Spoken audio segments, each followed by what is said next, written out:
皆さんこんにちは、ロードショーホームエディション、今日は特別バージョンになります。まずはですね、アメリカから、アンディ・ランドさんとつながってます。アンディ、take it away! These days it's best to keep some distance, so we started a new show. People watch from all around the world. It comes from Tokyo. It's called Home Edition. Home Edition. Hey Masaki-san, start the show. Yay! I like it. Thanks, man. That's great. It's a new thing. You could have a sidekick, 6,000 miles away. That's It's the only live gig I have these days. It's fun. The Zoom room. fantastic. Yeah. This is let me explain to our audience what's going to happen in Japanese, and then we'll chat a little bit with you, Andy. Just give me a sec. 今日はですね、ロードショー47回目かな、6回目かになるんですけども、この配信の、去年も何回かやったんですけども、実際にですね、配信だからこそできること、ストリーミングだからこそできることということをいろいろ考えた中で、去年もですね、アメリカからゲストに出ていただいての、ロードショーいくつかやりました。今日はですね、Zoom 経由でもってアメリカとつながっているんですが、まず今、冒頭でですね、テーマソングを即興で歌ってくれたのが、日本のですね、営業担当でいらっしゃるアンディ・ランドさんでした。Thanks, Andy, for giving us a good song. Yeah. で、今日はですね、特別に、ボブ・テイラーさんにですね、テイラーの創始者であり CEO であるボブ・テイラーさんにですね、実際にこの Zoom で出ていただいて、普段ですね、ウッド&スティールっていうテイラーのカタログの最初の2ページ目ぐらいかなに必ずあるセクション Ask Bob っていうセクションがあるんですけども、ボブさんにですね、実際にこう質問を皆さんが E メールなり手紙に書いたものに対してボブがこう答えるというコーナーがあるんですけども、それをですねライブ中継で日本のオーディエンスの皆さんからの質問に答えるという特別な会をできることになりましたので、ここで皆さんお待ちかねボブを紹介したいと思います。So, this one is a very special home edition because last year we did like 46 streaming shows, and one of the things that we were really trying to concentrate is let's do something that we can't do in an actual live show.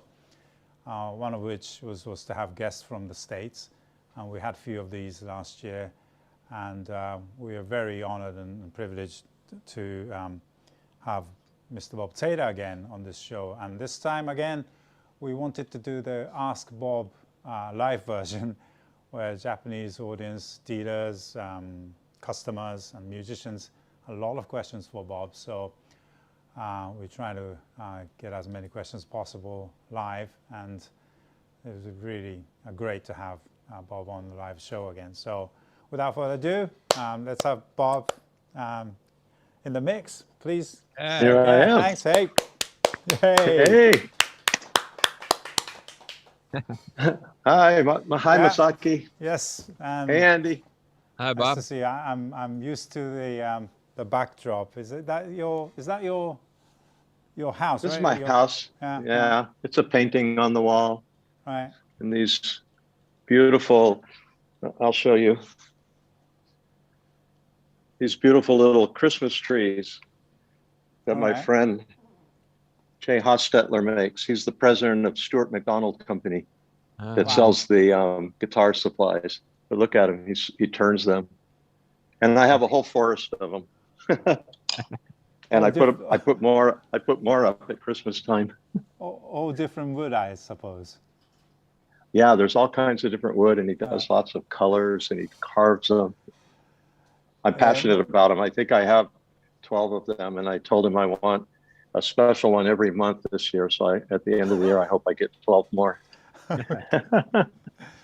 このですね、ボブがいつも中継で出てくれる場所は、ボブの自宅から出ていただいてるんですけど、向こう9時なのかな、夜9時ぐらい、サンディエゴ9時なんですけども、後ろに並んでる木はですね、普段トムウッドで使ってる木でこう作った、クリスマスツリーなんですけども、お友達が作ってるそうで、毎月1本必ずもらうようにしていて、クリスマスまでには12本揃うようになるんじゃないかと今ご自分で見せていただきましたけども、今日はですね、限られた時間の中なるべく多くボブに対しての質問に答えていただこうと思うので、もう事前にある質問もあるんですけども、時間が許せばですけども、もし皆さんライブで見ていただける方で、ご質問があればチャットに書き込んでいただければ、そちらの方もできるだけ対応できたらなと思っています。So today we're going to go through as many questions as possible. The people will be watching live too, so if there's any questions real time in the live chat, we're trying to go through as many as possible. Again, I need to do the translation at the same time, so give the answer in little chunks so that I can remember and translate. Okay. Yeah.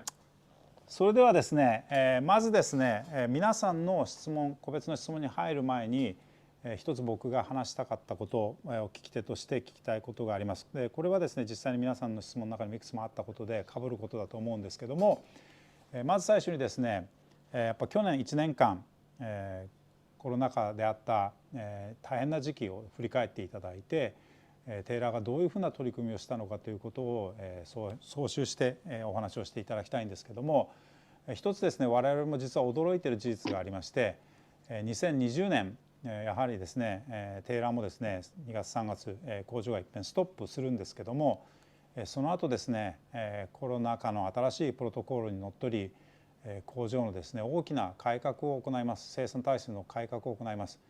その中でですね、最初は本当に毎日数本作るような場面からどんどんこう生産体制が整っていき、今現在ですね2019年と比べても実は生産効率がかなりの比率でアップしているという事実があります。実際にですねこう難しい時期を乗り越えただけではなく、さらにですね生産体制の強化ができているという部分はやっぱりボブが普段から言っている我々のベストプロダクトは我々の工場だというところのやっぱ精神にのっとってのことだと思うので、この辺をですねまずはボブに聞いてみたいと思います。Okay, so before I get into the question, one thing that I always remember that you used to say, Bob, is that you used to say, our best product is our factory, and something that you always felt a sense of pride whenever I had a little conversation with you, and I think it really showed in a way that you guys, you haven't come out of it yet, but through this pandemic, because Andy and I have been we've been having regular meeting weekly, and every time Andy would explain what's going on and give us updates in the factory, it astonished us that your productivity level is actually higher than compared to 2019, pre-pandemic, and I remember last February, March when you guys had to close down, and I remember you guys saying, you started to make 6 guitars a day, and also, really, and also it's your thing to make sure that everything's correct. Nothing's illegal. Everything is using the new protocol, over this pandemic, and we're scratching our head, and how are you making 1,000 guitars a day now? So, and a lot of people are wondering that you used this. It could be a very tragic situation for a lot of us, but you guys actually came out in a lot of a positive outcome, and so you can start any way you want, but I'd like to get an overall picture of what you went through your mind and your thoughts behind the result. Well, thank you, Masaki. We did have to close completely, and I remember when we started with just a few guitars a day, and we at first our factory in El Cajon closed, and then 3 weeks after that the factory in Tecate closed, and then eventually we were able to start El Cajon before Tecate. It was maybe a month behind us, but we retrofit the factory to make it safe for everybody, and nobody knew what was safe, but we followed the guidelines, right? Space between people, masks, cleaning, plastic barriers, plexiglass barriers, all of this. And orders began to come in because people were at home. And our human resources department, wow, they really did a good job of keeping people working and hiring new people. And in Tecate, we went to 24/7 operation. So every day they're making guitars in Tecate right this moment while I'm talking to you. And what that did is it spaced everybody out. We took the same amount of people that were working one shift and now they're working on 4 shifts. So we have a lot of room between everybody. We haven't had any COVID problem, but then as we were able to bring more people in and make it more dense, well, we just continued to organize. And of course, we carry a lot of wood, so we didn't run out of wood, right? And we were able to increase. And I'll give you a chance to talk about that, and then I'll tell you some of the challenges we have now. 実際にですね、去年、3月くらいだったと思うんですけども、まずはですねエルカホンですね、アメリカ側の工場がシャットダウンし、その後すぐに1週間2週間後にはですねティカテのメキシコの方の工場もシャットダウンしてしまったのも事実です。その中でですね各国それぞれやっぱり管轄が違うのでアメリカのルールカリフォルニアのルールそれからメキシコのルールにのっとってですねそれこそ日本でも皆さん体験していることだと思うんですけどもソーシャルディスタンスそれからマスクの着用それからプレキシグラスなどを入れることによってのしっかりした工場内の分割をしっかり行った上で工場の再開に向けて動き出しました。本当に僕も先ほど言ったようにですね1日数本ギターを作るところから入るわけですけどもその中でですね一つやっぱり大きく取り組んだのがメキシコ側の工場をですね今まで3シフトで夜は閉めていたものを今は24時間そして4シフトで動いています。ですから今まさにこの現在もですね向こうは夜ですけども工場は稼働しています。実際にですね働く人を増やしたこともありますしどうしてもですね距離を置かなきゃいけないのでどうしても1回に働ける人数が減ったのでその人たちを分散して4シフトにすることで生産体制を保つことに取り組んでいます。それからコロナ前からもですねしっかりですね木の供給それから木の確保ですねに大きく取り組んでいたメーカーですのですごくですね木がですね豊富にもうそもそも倉庫の中にあったということもすごく助けになりましたということです。で今現在ですねテイラーが実際に直面しているチャレンジについても僕に話していただきたいと思います。Yes. Well, we got our training department going. We hired a lot of new people, not dozens, but hundreds. And is that because you increased the shift in Mexico, and why do you need more people? Because you can only, I'm assuming that less people can work at the same time now. Yes. Well, as we started increasing production, we needed to hire people.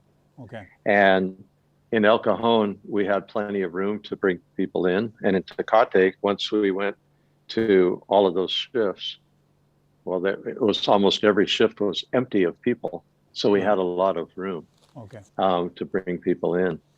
And I don't know if this shows. Yeah. Okay, it's backwards, but look at the number, 103,534. So we have a counter. We have a ticker on and it counts the guitars as we make them. That's like the kilometers on your car when you drive. That's the number. And this was yesterday, or it was Thursday. So we hit 103,500 guitars at the halfway point of the year. Wow. It's amazing. We've never made that many guitars. Wow. And so I think we're going to make about 204,000 guitars this year. Can you believe that? Wow. No. And so it took a lot of coordination, but like I say, because our factory's good, we have a good foundation. We have good training, we have good machines, we have a good workplace.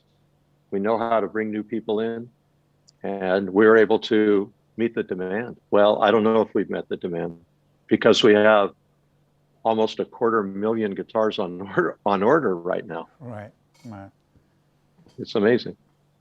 今ですね、ボブが数字のiPhone の画面見せていただきましたけども、今現在ですね、10万3000本のギターをですね、今年前半期で生産したそうです。テイラーとしては記録的な数字で、20万本ちょっと年内に生産する予定でいます。で、これがですね、結果としてやっぱり皆さんの方からのやっぱすごくディマンド、ギターの供給をやっぱしてほしいという、本当に嬉しい悲鳴なんですけども、世界中から集まっていることが実際にですね、新しい人をですね雇うことにもなってますし、メキシコがそれからアメリカ側でもシフトが増えた分どうしても人が必要ということで、かなりの多くの方をですね実際に雇用することにもなりました。その辺はですねやっぱりテイラーのヒューマンリソースのやっぱりセクションがすごくよくやってくれたということで、過去にない今生産体制がですね整ってきているのも事実です。You just mentioned that the problems that you are facing or the challenges that you're facing now that is different in nature than what you went through last year.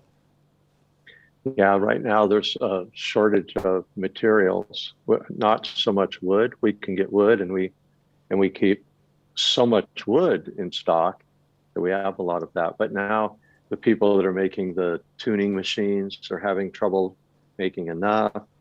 Anything that has a resin in it from oil, like the resin that's in finish, the resin that's in glue, the resin that's in foam, all of these things that are made from an oil product, there's a huge shortage. And so we're constantly having to solve problems every day. Problems we've never had. And then there's the issue of getting containers, right? And so the ports are backed up. Right. Yeah, we're feeding that. Yeah. And so I saw a picture from the air of the Long Beach port, north of San Diego, and there must be 150 ships out there waiting to get in.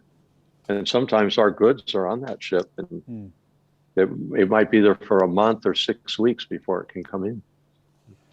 いやですね、やっぱり今、問題はですね、常にやっぱり、新しい問題がやっぱ発生していて、今現在はですね、やっぱり一つは木の材料ですね、木はですね十分確保はしてるんですけども、例えばチューニングペグが足りないとか、あとは塗装の材料だったり、実際に接着剤の材料だったりっていうものが、すごく枯渇をしていて、世界中で枯渇していて非常に手に入れるのが大変だったり、それから実際にあとは運送ですよね。例えばテイラーのギターがですね世界中に出荷されるロングビーチのポートなんかはですね150隻ほどのコンテナの船が外で待っているような状態で、なかなかこう出荷したくてもできないみたいな状況が続いているのも、とにかく毎日そういう問題を解決することが連続して起こっているのがやっぱり現実ではあります。One thing that's I think since this was a really global problem that everybody faced the same kind of challenges, but however the outcome was very different depending on, even in this very tight community, the outcome was very different from guitar company to another. And not to brag too much, but I think Taylor came really out on top on this. And what do you think is the really if you single out a factor that you guys did differently compared to other? We have I would say that we have a really good foundation of our work habits in the factory, and we have, I would say, the most excellent team. of all the guitar factories working, as far as the executive team and the management team, has been at Taylor for a long time, and everybody knows how to coordinate. We don't work separately, we work as a group. So that's the real key right there, is that the fact that our employees work as a group. But that's nothing to do with COVID. You guys had that before. That was pre.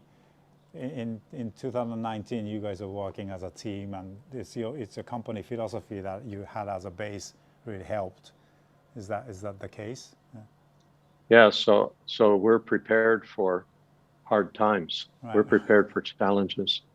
We didn't have to learn how to meet the challenge in the middle of COVID. Right. I would say that Taylor Guitars as a company is highly prepared. You know. And I know we're going to talk a little bit later, but this is why it was a nice step for us to make the step into employee ownership, because our employees work together. 今ですね、このコロナ禍というチャレンジは、誰もが世界中で感じたことで、全く同じ問題をですね、いろんな方法で解決しよう、このチャレンジをどうやって解決していくかということは誰もが同じ平等にあった問題だったと思うんですね。でその中でも例えばギターメーカーという狭い業界の中でもですね、各メーカーさんによっていろんな対応があった中で、テイラーがどうしてこういう結果になったのか、なれたのかということをもし一つ理由を選ぶとしたら何なのかということを今僕は聞いたんですけども、一つはやっぱりですね、そのチャレンジングなこと、もしくは問題を解決していこうという企業文化がそもそもあったと。テイラーは常にその新しいことをチームで解決していくというバックボーンがあったからこそ、この問題をですねどうやって解決するかということに本当に前向きに素直に取り組めたというのがやっぱり一つテイラーの企業文化としてあったことがやっぱ大きな要因ではないかなというふうに考えています。つまり問題が起こったからそれをどういうふうに解決するかをその時に習得するのではなくて、もうすでにそれがですねチームのメンタリティとしてあったことがやっぱり今回のですねテイラーがですねさらに効率よく生産体制を整えているという結果に結びついたんじゃないでしょうか。You also said in the video that this reminded you of the beginning of Taylor. You named one of the new guitars that came out last year, American Dream, and this was comparable to 1974. And Yeah. Can you give a little of backstory on that? What's the similarity between 1974 and 2020? Well, especially at the beginning of 2020, we had no idea what was going to happen. I mean, when everything closed down and everybody went home, I thought to myself, well, this is what it feels like to lose everything you have, right? But then we just continued to work and work. You know, there was a core of us. I worked every day. I mean, I'll be the last man standing, you know, and but what's interesting is there's a lot of people at Taylor that will be the last man standing. You know, so we had a lot of people like that. And it reminded me of those days because we didn't know our future. And in the early days, the American Dream days, and when we started Taylor, we didn't know our future. We just knew today. And we knew that we have to come in and work today.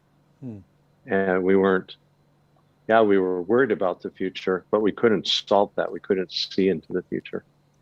And so that's what reminded of the early days, because the future was uncertain. 去年ですね、ボブがいくつか作った、ギターのプロモーションビデオの中にですね、僕はすごく印象的だったラインが一つありまして、2020年に、テイラーは実は新製品のギターをいくつも出すんですけども、そのうちの一本がアメリカンドリームという名前がついています。でそれはですね、ボブがですね、テイラーを始めた時に、自分が実際にアルバイトをしていたアメリカンドリームというギター工房を買収してそこから始めるんですけども、それをあえてその名前につけたということで、その中でですね、今年は本当にテイラーが始まった1974年とすごく似ている、すごく同じような状況だということを言っていたのが印象的だったんですね。でそれがどういう意味だったかっていうのを聞いたんですけども、本当にですね最初に工場がこうシャットダウンしちゃって働けなくなった時に本当に将来どうなるんだろうかというやっぱ不安がすごく横切ったのは事実です。でその中でボブがやっぱ思ったのはとにかく今日を乗り越えるしかないんだ、明日どうなるかわからないから今日乗り越えるしかないんだということで本当にボブは毎日工場に本当に一番最後まで自分の工場の最後に鍵を閉めるのはいつも自分だったというぐらい毎日工場に出向いてお仕事をしてました。でそれがですね本当に1974年のテイラーがスタートした時と全く同じ状況だったというふうに感じたのが言葉の意味だったというふうに今説明してくれました。当時もですねテイラーというギターメーカーが始まって本当に来年どうなるか再来年どうなるかわからない、その中でとにかく今日を乗り切る、そしてまた明日働くんだという意気込みだけで乗り越えてた時期、その時期とですね2020年がすごくオーバーラップして言葉になったという今説明を受けました。Andy, I have a question, but didn't be honest though.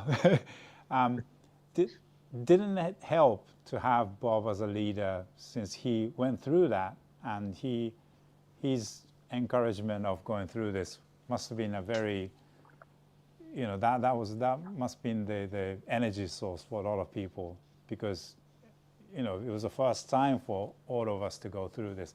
It certainly was for us, that coming sometimes direct from Bob, but having a weekly meeting with you and what you guys were doing every week really helped us to go, yeah, we can do this. It helped tremendously. It came. I'm glad to hear that we were able to help you guys because it was a whole chain that started with Bob and his team, his executive team, and Kurt and everybody who didn't know the future, but they just knew they had to keep working. And in March and April, it was dark. I mean, it was dark time. I don't know how you could translate that, but it was psychologically tough because everybody was scared. Nobody knew what to do. No, like he said before, nobody knew really how to act, because none of us had been through it before. But we would keep getting messages. They started immediately with a big company-wide text message program that kept all the employees. That's the HR department, I think, that put that together. They kept all the employees at least receiving some information about what was happening at the factory because most of us were not at the factory. It was a very, very small group of people. And it was tremendously helpful for me because I didn't know what to say to people because I didn't, it's something I had never been through before. So Bob earlier talked about his foundation and the factory of his foundation. Well, part of that foundation is that he has a really good relationship with the city of El Cajon. And when this first happened, he went to the city of El Cajon and said, okay, I can't shut down completely. I cannot afford to do that. I have to take care of my machinery. I have wood that has to stay at the proper humidity levels. We have things that we cannot turn off. And because of that foundation and that relationship, he went in with a plan. He said, I'm gonna bring a really small group of people in to start. Here's what we're gonna start on. And they gave him that grace because they trusted him because of the foundation he had. So you're right. It came down from the top. Nobody really knew what was going to happen, but it just somehow we got through it with that communication.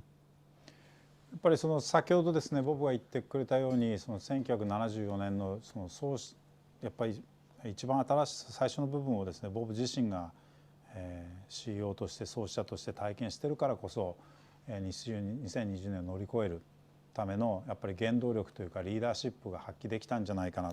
それをアンディの目から見てどう思ったのかっていうのを僕は聞いたんですけども、まさにその通りで、今年起こっていることはですね誰もやっぱり体験したことがなくて、やっぱり特に去年の3月4月ぐらいですね僕も覚えてるんですけどやっぱり不安しかなかった。イベントそのものもキャンセルが多かったし、僕らもですね実際にアンディが日本に来日する予定も全部キャンセルになってこれからどうなるんだろうみたいなっていう不安しかなかった時にですね当に毎週のようにZoomでミーティングをしてくれるようになり、以前よりもね実際にアメリカとのコミュニケーションがよくできるようになって、でアメリカの中でもですね、まず彼らがやったのは会社の中のインターナル内部のテキストのメッセージングシステムをすぐに作って、常にですね上層部からの情報、それから工場で一体何が起こっているのかっていう情報をですね常に社員全員とシェアするというメカニズムをすぐに作りました。で実際にですね工場はですねとにかくシャットダウンできないと、少なくともそのギターを作る機材関係のメンテナンス、それから機の管理はしなきゃいけないということで、ボブがまずやったのはエルカホンですね、テーラーの工場があるエルカホンのメイヤー市長とですね掛け合うんですね。でこれもさっきボブが言ってたように長年のしっかりしたこういう問題対応するための会社のスピリットみたいなものがしっかりあったからこそ、すでにですねテーラー社は市との関係がものすごく良好だったんですね。ですからしっかりプロトコルを守る少人数であるという条件でテーラーの工場はですねすぐに少なくともメンテナンスの部分で動き出したというのも今回のですねいい結果に結びついているんじゃないかなというのもアンディの目から見えてたことです。Thanks, Andy, for sharing backstory. Bob, just to add on that, your relationship with the town obviously was always something that whenever I visited, when I ever landed on El Cajon, and when I say to the immigration people that I'm visiting Taylor, they always talk one or two sentences to me about their relationship with Taylor. And is that something that I know it's your hometown and everything too, but something that you've always had a good relationship with town? Yeah, we've always supported the whole, not just El Cajon, but San Diego as well. Helping with guitars in schools. We've put thousands of guitars in schools when we team up with people to do programs like this, and you can always count on us for a fundraising donation, and you do that for 45 years, and people want to, they remember you. The news is always interested. The local newscasters are always interested in interviewing us about whatever is going on, like with COVID or something good or something bad. They'd like to hear our opinion about it. And yeah, it's very nice to be well known in the community. And you do that a little bit at a time, just by maintaining relationships. And it's not just me, it's everybody at Taylor. Because we say everybody is a customer. Everybody's a customer. Treat everybody like a customer. Treat your customers like they're important, because they are, So if we go to a restaurant, when they see our credit card and it says Taylor Guitars, we want to have made a good impression, right? Or if we go to the NAMM show with the labor unions, they're customers. We should treat them that way. And so we do that, and it helps. And everybody at Taylor carries that badge. They're a PR agent for Taylor Guitars. やっぱりずっと長年テイラー社はですねエルカホンだけでなくサンディエゴのそもそもの州ですね、カリフォルニア州サンディエゴとも非常に友好な関係を保っている。それはですね常にやっぱり全ての人が、自分の周りの人は全てお客様のように扱いなさいというテイラー社に流れる大きな理念に基づいているんじゃないかというふうに思っています。でこれはボブだけじゃなくてテイラーの社員全員に言えることで、やっぱりすごくですね僕自身いつもですね仕事でサンディエゴに行くと空港に降りるとですね、移民局というか必ずインタビューを通るじゃないですか。でその時にテイラーに行くっていうとですね必ずその担当の方がですね何らかのテイラーとの関係のストーリーを持ってるんですね。いつも自分の町の自慢話のようにテイラーの社の話をしてくれるっていうことを僕はすごく印象に残っていて、それはですねやっぱ長年ずっと例えばテイラーとしてやってるプログラムとしてはテイラーのギターをですね中高公立の学校に贈呈するみたいなプログラムをやってますし、常にそうやって市との関係を良好に保つということをボブ自身も含めて社員全員で取り組んできたことがやっぱり今回の結果にも結びついているんじゃないかな。45年間ずっとそれをやってきているので、すごくテイラーがですね死に献上していることはやっぱりすごくこの関係性が有効に保ていることにつながっているんじゃないかというふうに思っています。Thanks, Bob. Let's move on to some of the questions from our audience, our Taylor fans, shall we? Is that Okay. okay? それではですね、一旦工場の方の、トピックから離れまして、今度はですね、皆さんから事前にいただいている質問をですね、どんどんボブに答えていってもらうというラピッドファイヤーというセクションで、これはボブ実際にアメリカのストリーミングのショーでもやってるそうなんですけども、So this rapid fire thing, you do this already in the American shows, right? Mm-hmm. So Yeah. so it's the first time for us, so bear with us. Some questions might be a bit long, but I try my best to keep it short. So Okay. Andy, do you want to do a little intro or? I'll do a little song. This is Okay. we do rapid fire on our show that's called Primetime. Okay. And Bob and I just did an episode 2 nights ago, I think. Right? Yeah. Yeah. So このラピッドファイアセクションにもジングルをアンディが書いてくれてるのでやってくれるということなんで。Rapid fire. Rapid fire. Talk about robots, talk tone wood. Why is Andy Powers so darn good? Talk about forests if you can. Bob answers questions from Japan on Rapid Fire. Rapid fire. All right. You got to record that, Andy. They're different every time. Every single time. Yes, he makes it's the same song, but he makes the words unique for the guests on the show and the things we're going to talk about. このラピッドファイアセクションの曲はですね、毎回ちょっとずつ違うそうで、今回日本バージョンで作ってもらったので、録音してもらって毎回僕らもかけるようにしましょう。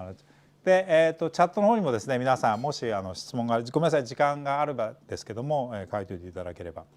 Okay, so I have a kind of maybe different subject maybe.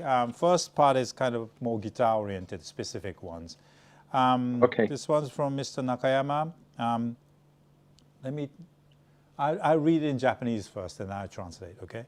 So, Okay. まずはですね、中山さんからですけども、ES2 ピックアップは素晴らしい。独自の開発ですか？他のギターのメーカーにも搭載することは可能ですか？Okay, this one's from Mr. Nakayama. He loves the ES2 pickup. It's fantastic. Have you guys developed it yourself? Is it possible to retrofit on other makers? We did develop it ourselves. It's not possible to retrofit on other makers. We don't offer that yet. It might fit on some guitars, depending on the space behind the saddle to the bridge, but it's not something we offer. We're trying to keep it exclusive to Taylor's. Okay. ES2 はですね、独自開発です。テイラーのピックアップは全部自社で開発、生産もしています。今のところですね、残念ながら他メーカーさんのギターに付けられるということをやる可能性は低いです。メーカーによってはちょうどですね、サドルの後ろにスペースがあれば付く可能性もあるんですけども、テイラーとしてそのサービスをする予定はありません。Okay, next one from Mr. Kameda. アカデミー GS ミニでカッタウェアリのモデルを出す考えありますか？ This one's from Mr. Kameda from Rock in Kawasaki.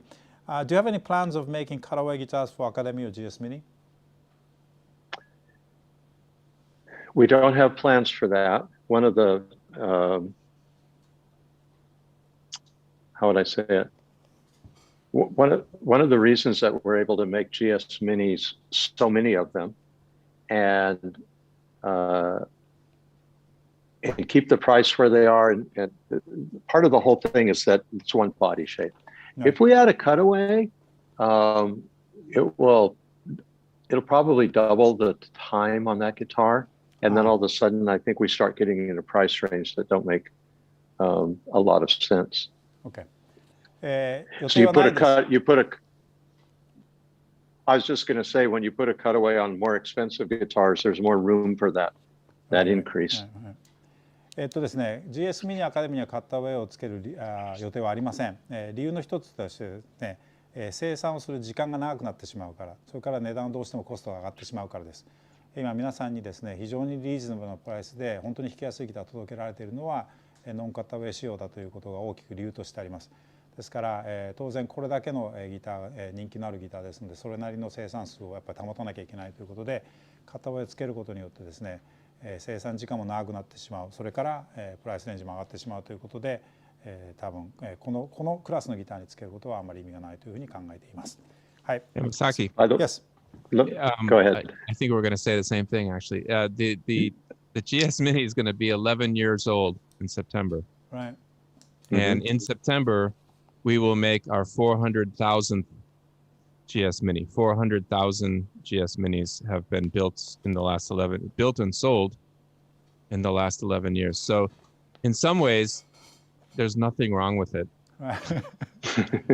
You know, it works just fine. And I don't know that if we made a cutaway, we would sell more of them. I don't. It's just, it works just the way it is.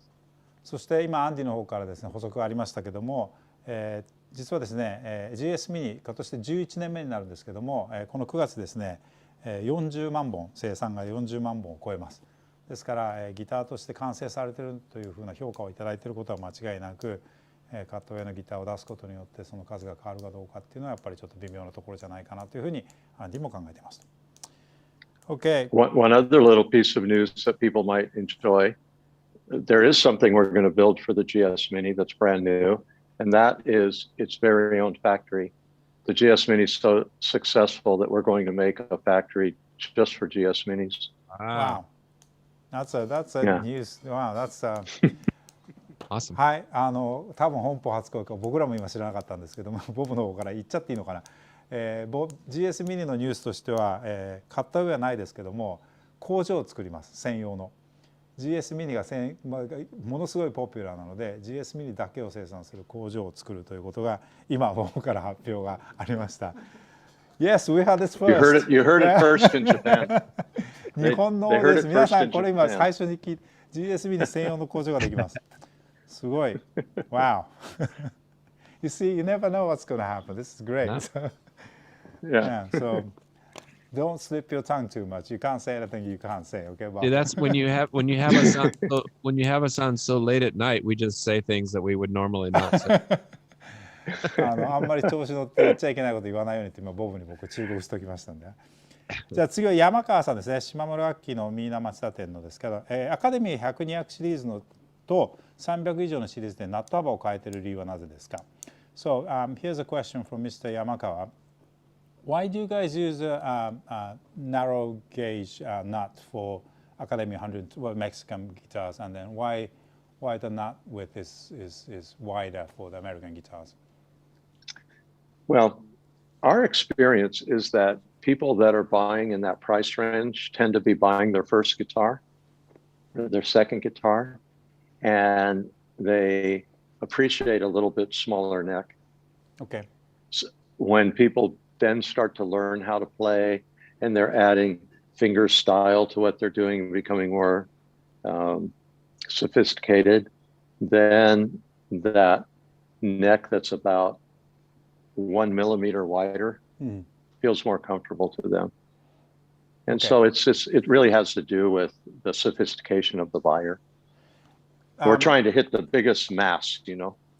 So that decision was really made right from the beginning when you guys started to make guitars in Mexico? Mm-hmm. Okay. Yeah. Well, no, when we started making baby Taylors. Oh, okay. Okay, I see. And when we started a lot of these guitars that we make in Mexico were started in El Cajon. They moved to Mexico as we built that plant. But when we started making beginner guitars, the baby and the big baby, we noticed that the people that are buying those guitars like that. And then maybe as it grows, we just maintain that same feature. I see. Right? You know, someone could say, well, if I buy a 200 plus, you know, a wider neck would be good for me. But it also gives people a choice to go either way, Right, okay. especially where the lines cross. I see. Okay. Because the 200 series guitars, the deluxes those aren't beginner guitars. もともとはですね、これはですね、本当に、例えば200シリーズぐらいまでのいわゆるメキシコで作っている、価格帯が、比較的低いギターに関しては、全体像としてはですね、やっぱり初心者の方、1本目のギター、それから2本目のギターで選ばれる方が多いということで、ギターのテクニックがそれほど、まだ上達してない状態ではナローネックの方が弾きやすいと思うお客様が平均的には多いということで、この仕様にすることに決めました。でそもそもそれはですねベイビーテイラーを作った時に決めたことで、ベイビーテイラーというギターは今でこそ、ティカテのメキシコ側の工場で作ってますけども、最初の当初はですねアメリカで作ってたんですね。ですから、初心者のビギナーの方が弾きやすいギターということでもって、少しだけネックをナローにすることを今でも会社のフィロソフィーとして使っています。ですから例えば200シリーズのデラックスなんていうのはもうすでに300シリーズにこう手が届くところの価格帯なわけですよね。ですから当然200シリーズの一番いいものなんかは、もちろん上級者の方も選んでいただいているギターですけども、むしろ今は逆にチョイスがあると、少し幅が広い方が例えばフィンガースタイルの方で弾きやすいというんだったら300以上選べばいいし、200シリーズの高級なものでも今度ナローネックも選べるということでチョイスが増えたというふうにも捉えていただければなと思います。はい、では次いきます。次はですね、これはそうか、亀田さんですね。AD シリーズでアメリカンドリームシリーズで他のボディシェイプを発表される予定ありますか？ This one's from Mr. Kameda. Do you have any plans on bringing out a new, different body shape on American Dream series? Right now, as far as we know, it's only Grand Pacific. I believe in the future you'll probably see a grand auditorium, the 14, we tend to do that. We tend to, make the different styles. Is it just, I must be getting old. Do we only offer it in the 17, the Grand Pacific now? Yeah, right. American Dream. Yeah. Yeah, that's what I thought. Okay. And then I started second guessing myself. but I would imagine that we'll see that in a grand auditorium, which is our most popular shape. Okay. And so it only makes sense. When? I have no idea. Okay. We can't make enough guitars right now. So it's tough to make decisions to make new things. 今ですね、このアメリカンドリームでは、いずれテイラーの一番やっぱ定番のシェイプである GA がですね、出ることになるだろうというふうに思ってますけども、いつかということは全然わからない。今実際25万本のバックオーダーを抱えている状態ですので、新しいギターがいつ出るかというのは分かりませんけども、今現在ですねグランドパシフィックというボディシェイプしかないんですけども、ここにですねテイラーのスタンダーの GA の形が生まれる可能性はもちろんあるということでした。Saki, I have a question. Yes. This is a rapid fire question to you. Okay. It's my rapid fire. How do Japanese people feel about the name American Dream? Is it something that they like? Does it make sense? I'm just curious. Yeah, because I told all the backstories every time I introduce these guitars in the home edition shows.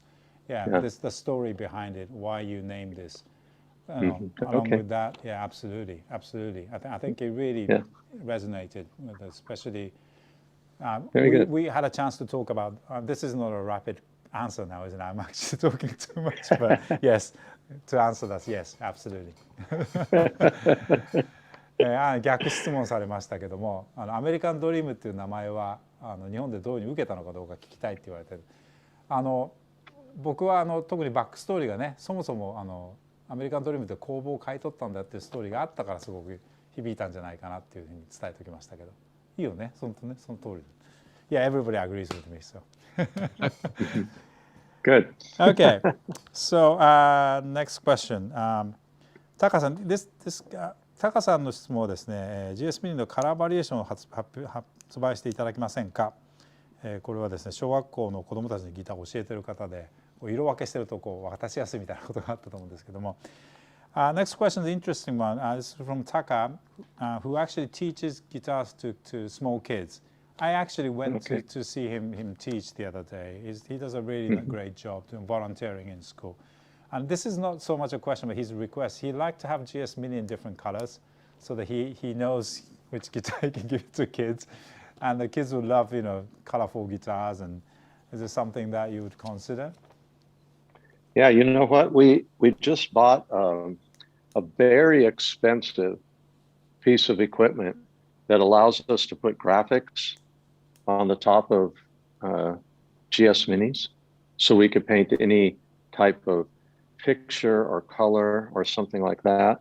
And we're so busy, we haven't been able to turn this machine on and learn how to use it yet.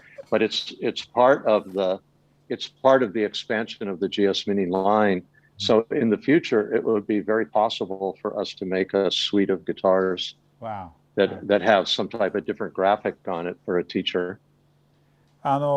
実際にですね、今GSミニの工場ができるっていうまっさらのニュースも聞いた中でですね、実は非常にですね、高い機材を今まさに買ったところで、GSミニのトップにどんな色でも写真でも全部そこにプリントできるっていう機材を買ったばっかりで、あまりにも忙しさのその機械はまだ動かしてないそうなんですけども、将来的にはいろんな柄だったりいろんな色のギターが作れるんじゃないかっていうふうに我々も思っているところでしたので、タカさん期待しててください。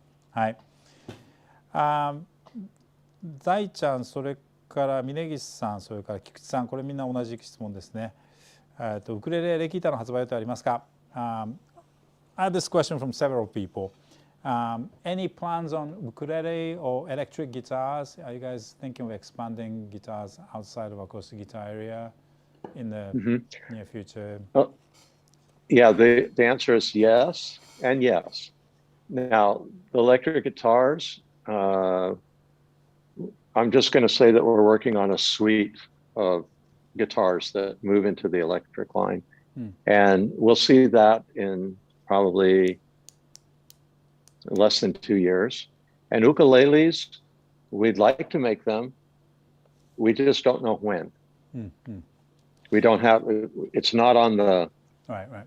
it's not on our calendar, not on our agenda yet. Because there's so many more guitars to make. Right. ウクレレエレギター We haven't even touched the classical guitar, really, you know? Yeah, right.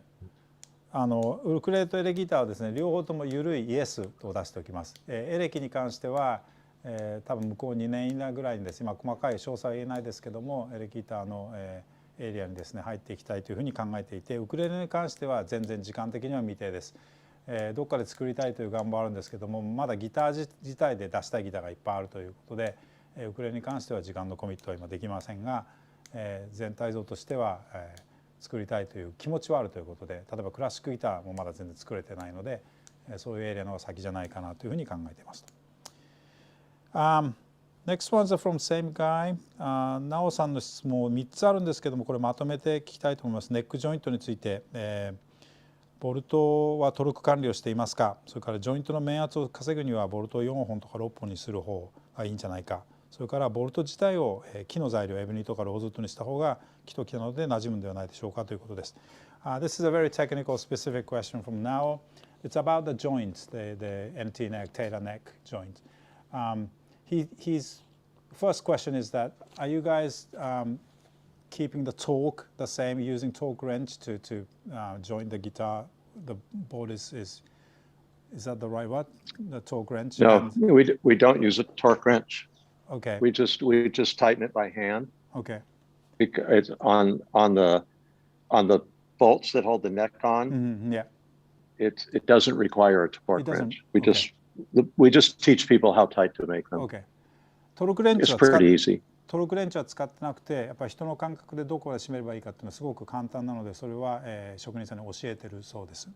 トルクに関してはそこまで正確には、管理してないということですね。Now I will say, Yeah. I'll add this. When we put the ES2 pickup in, there's a small screw, and we use a torque wrench for that. So we use a torque wrench where we need it, but we don't use it where we don't need it. 逆にですね、例えば ES2 の、中に入っている小さなイモネジですね、あれはですねトルクレンチで管理してます。つまりトルクレンチが必要な場所とそうじゃない場所をちゃんと分けているということで、逆にピックアップのですね、六角レンチに関してはちゃんとトルクレンチが必要だったりするんですね。In order to have an even pressure on a wood and wood contact in NT neck, would it make sense to have more bolts, but smaller bolts, let's say 4 or 6 bolts, so that you guys have a different points where you put the pressure on instead of just 3? Well, what you have to realize is there's a long piece of aluminum that goes all the way down the heel. So that's what we're bolting into. We're not bolting into wood. So imagine if you took the fingerboard off the guitar and looked down at it, there's a hole drilled deep all the way to the heel cap.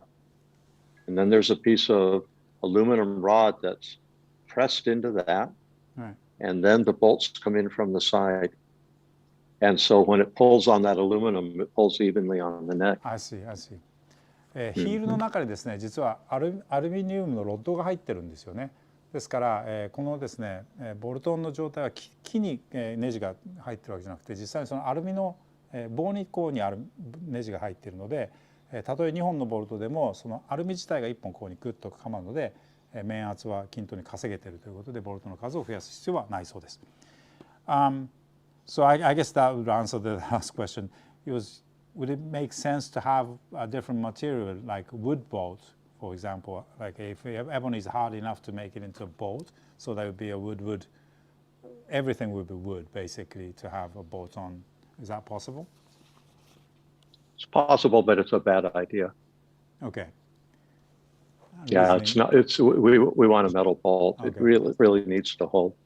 So yes, you could make a bolt out of ebony, but it wouldn't be a good bolt. 実際にエボニ So で the guitar's fine without that being wood there.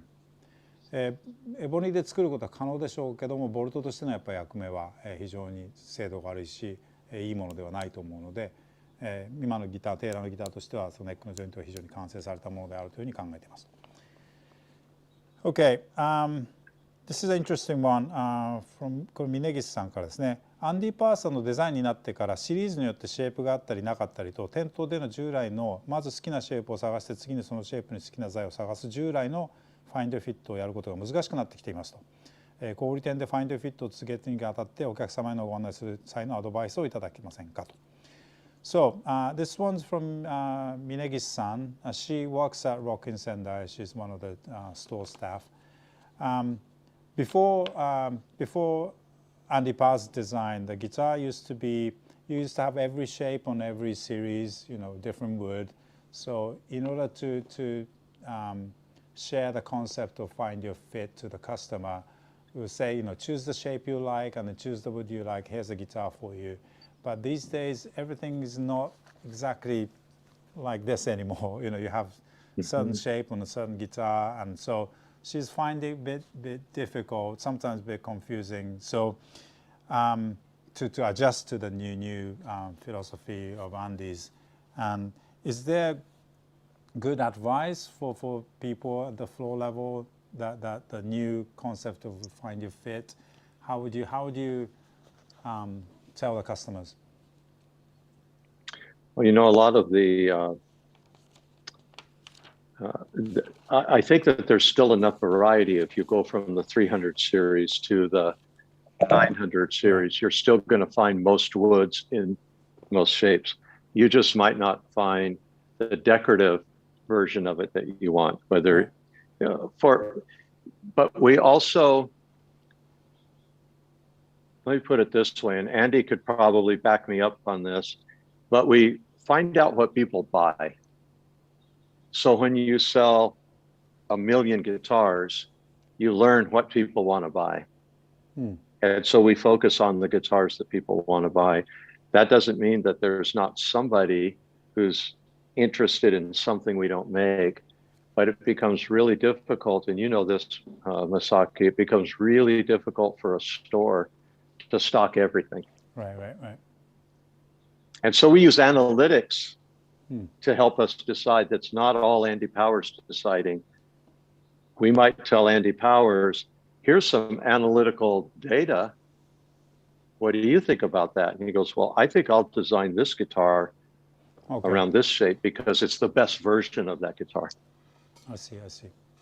今実際にですね、そうは言っても、全ての木に、のもちろんチョイスはありますし、例えばこのシリーズでこの形とこの木の組み合わせっていうもう限定的なものはないかもしれないですけども、それぞれの全ての木のチョイスはありますし、全てのシェイプのチョイスはあると、今までとは違った組み合わせかもしれないけど、それはあるのは間違いないと思います。ただ今までみたいにですね、全ての組み合わせが減りつつあるのは、一つはですね、アンディ・パーさんがこういうギターを作りたいというだけではなくて、実際に100万本のギターを売るメーカーになったところで何が取れるようになったかというと、大きなデータが取れるようになったんですね。実際に世界中の人がどういうギターを欲しがっているのかということが正確に数字として分かるようになったということからモデルを決めているという側面もあります。ですからそのデータを管理している人とアンディ・パーさんとの間のやっぱ綿密なやり取りがあった上で作られるギターが決めていくという中で、全てのシェイプが揃っていないというのは結果としてそういうふうになっているということも皆さん覚えておいてください。ですからギターの数が増えれば増えるほど、じゃあ全てのお店でチョイスがあるかというとそういうわけではなく、今度はお店に置けなくなっちゃうわけですよね。ですから皆さんが世界中で欲しがっているギターをお店になるべくたくさん置いてもらえるようにということで、今品が絞られてきているのも事実だということです。よろしいでしょうか。I want to say that I appreciate that question because we might need to, as we change the way which bodies we might need to help her with the marketing, so that because Find Your Fit is what is it? Is it 7, 8, 9-year-old method of showing people guitars? But we are making guitars a little bit different. So I think part of what we could think about doing is refining the Find Your Fit for her to be able to help. So it brings up a really good point. Will you remember to bring that up, Andy? Yeah, and I'll add to that too, because there are many things about Find Your Fit, body shapes, tone woods that will always be true. That's right. And doesn't mean you offer it in everything. That's correct. And maybe she's a little bit confused now because all of a sudden we have a GT body shape. So what does that sound like? Why isn't there a maple one? Well, the guitar, it's a brand new guitar, right? And maybe it will become so popular, and maybe there will be the analytics, like Bob mentioned, to support that body shape as entering the full line and becoming available in many different tone woods. So the equation will still work. It's just that we've kind of we're always developing new ideas. Andy has different ideas, and we're always expanding. We always want to bring new ideas out. But the basic method of Find Your Fit is still pretty solid. And it works. It is solid for most of our line. It's just that we've continued to develop things, and as we do, we have new body shapes to talk about. We have urban ash to talk about. We have things that the Find Your Fit equation will catch up. It will become more filled out and more full once we get time underneath these new bodies and new guitars. Yeah, that's really good input. 今ボブが言ってくれたのは、峯家さんの質問はすごくいい質問ですごく大事な質問で、テイラーとしてもこれは持ち帰らなきゃいけないと。Find Your Fit っていうコンセプトそのものはもう8年9年前からずっとあるコンセプトなので、アンディ・パーさんの新しいギターの作り方、新しいギターについての考え方について、これから逆にそっちにマッチさせていかなきゃいけないっていう部分も多分出てくるので、現場でですね、感じている問題点みたいなものをやっぱりすごくフィードバックしてくれたことは嬉しいし、実際にこれからもっとそこは逆に詰めていかなきゃいけないところなので、アンディ・ランドさんにもですね、今今回出演してもらっているアンディ・ランドさんにも同じようにそのことをですね、必ず拾っておいてくれということで、今ボブの方からお話がありました。でアンディの方からはですね、ただ Find Your Fit というコンセプトそのものは何も変わってなくて、そこでずっと言ってること、例えばボディシェイプが変わった時にどの音が変わるのか、材の違いでどの音が変わるのかというのは間違いなく変わっていないです。ただそれが全部の組み合わせがあるわけではなくなったということだけでもって、Find Your Fit のコンセプトそのものはタイムレスでずっと変わらないものなので、それをですね、今度はアンディが作っているギターに対してどうやってこう変えていくかということがこれから起こることだと思うので、その辺もですねじっくりみんなで育てていきましょう。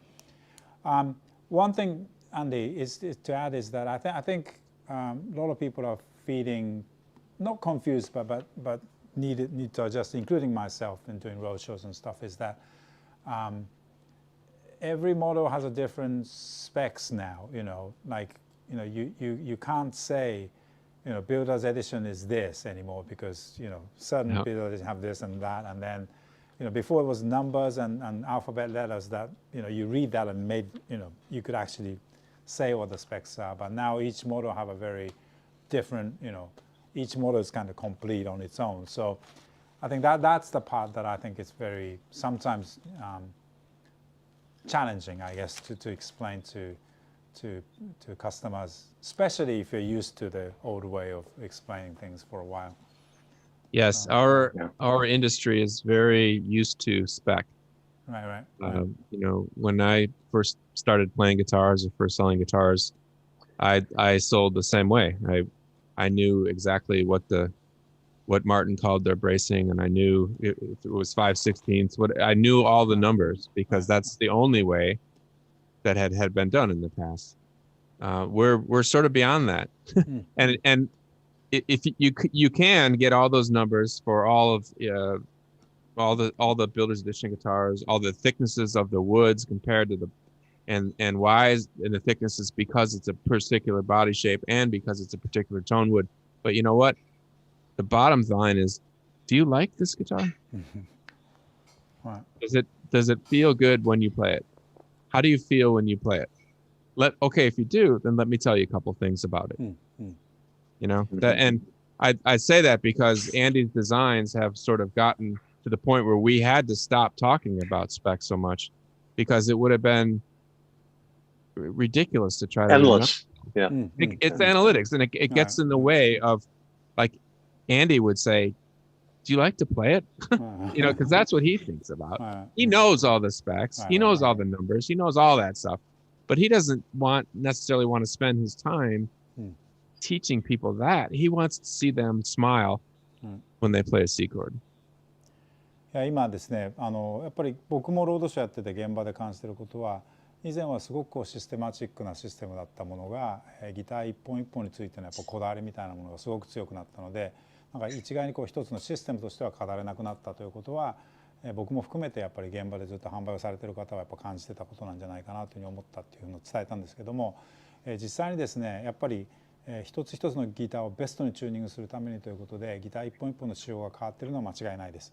ですから一つを大きなこういうふうに一つの仕組みでもって伝えられなくなっているからこそ、ギターのスペックよりもそのギター一本一本の鳴りや弾き方、お客さんが気に入ったかどうかってことの方が大事だっていうふうにはアンディも含めてアンディ・パーさんもやっぱり考えていることなので、以前に増してですね、あんまりギターのスペックのことを語ることがやっぱり現場でも減っているというのも事実です。ですからまずはですね、お客様に手に取っていただいて、そのギターの弾き心地、それから音が気に入ったかどうか、でその上でそれが好きなんであればそのギターのスペックについて語るのもいいんだと思うんですけども、最初からそれをやってしまうと全てのギターで全部仕様が今は違うので、本当に大変なことになってしまうと思うので、峯岸さんその辺も踏まえた上で新しいファインドフィットを日本でもどんどん開発していきましょう。So I'll just do one more quick thing. So another way to think about it maybe is just know that Builder's Edition has special features. Anything that says Builder's Edition has special features that are usually designed with the player in mind. They're designed so that the person playing is not thinking about how the guitar feels on their body because it's so comfortable. And each one of those, we've seen a couple of different versions of that, and that's one way to approach it without getting so spec specific. Is just to say this is a Builder Edition guitar, and it's a very comfortable guitar to play, and then you can start talking about why it's comfortable. 例えばビルダーズエディションというシリーズがテーラーの中にはあるんですけども、一本一本ですね、それぞれのビルダーズエディションのスペックは皆さんギターの種類によって違います。ただ一つだけ共通項としているのは、プレイヤー目線で弾いた時にとにかくギターがですね、圧倒的に弾きやすい道具として持った時にそのギターの存在を忘れられるぐらいのギターであってほしいということでビルダーズエディションはできています。ですから、とにかく弾き心地をさらに良くするためのスペックが全て共通項としてあるというふうに覚えていただければ、その後にですね各ギターそれがどういうことなのかっていうのを説明ができると思うので、その辺も参考にしてください。All right, we'll move on to the next category of questions. This is not so much more of a guitar specific, but a lot of the wood issues that people are interested in. Here's a question from several people. これもですね峯岸さんそれからロッキーの亀田さんも含めてなんですけども、ウッドショックの影響はありますか。それから、現在機材資源の、がどんどん減っているということで年々懸念されていますが、新たに注目しているまたは使用している思っている、木材などはありますかということですね。So, so-called wood shock. There seems to be a shortage of wood globally, not just in the music industry, but overall. Any effect on Taylor guitars, and also, are there any other types of wood that you guys are focusing on right now that we don't know about?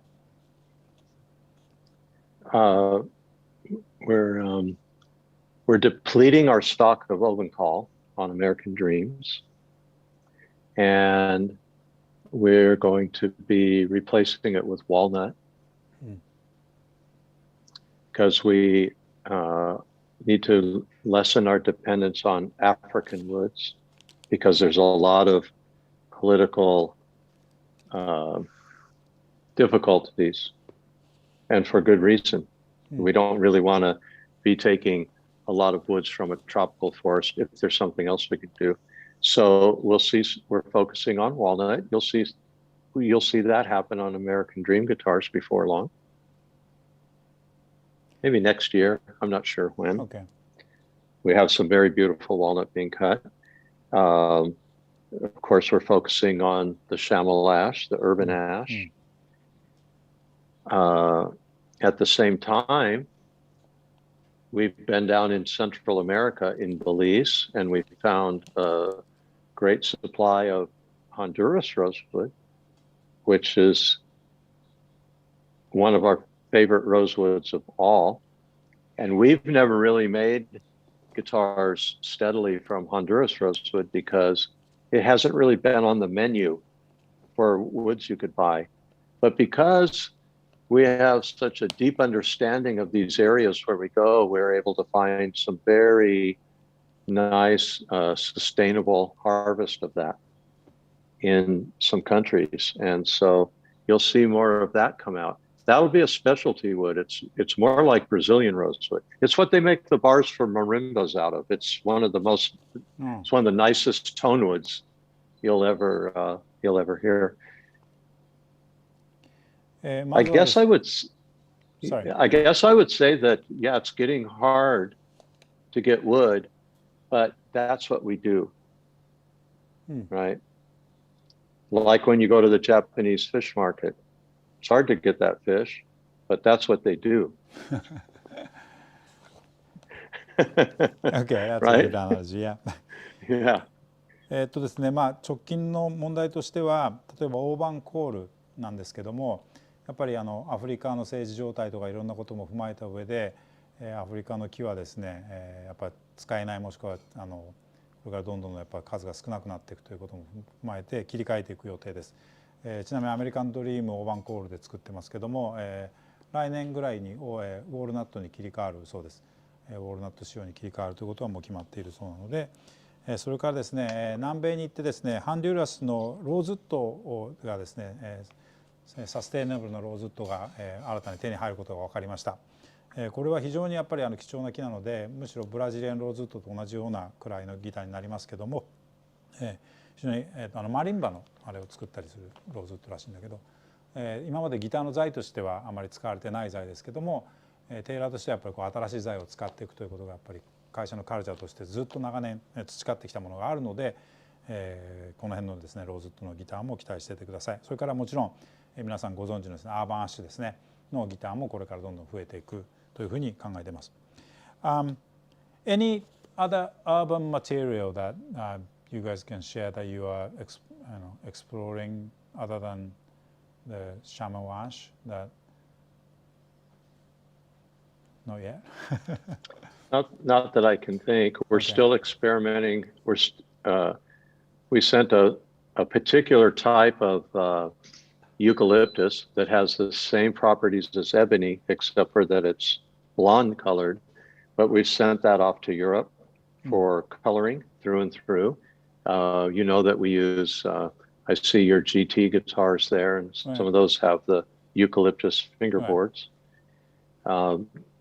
There are some other species of eucalyptus that we have abundance of in California that could make really good fingerboards, high-end fingerboards. So a lot of what we do is to have some kind of backup in case something happens politically with ebony, or you see. So a lot of times we're working on things that would allow us to keep making guitars. If something happens with one of the woods we have, we don't have we're not trying to bring this out for a new tone wood. Some of it is just backup.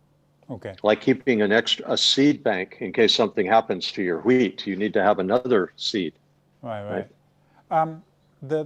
The eucalyptus that you sent to Europe is a different kind than you're using right now on the American Dream and GT? Yes. Okay. Yeah, that's red gum, or this is blue gum eucalyptus, and the ones that we're working on is called red iron bark eucalyptus. Okay. And it's almost a twin to ebony as far as its characteristics. Okay. We just have to color it.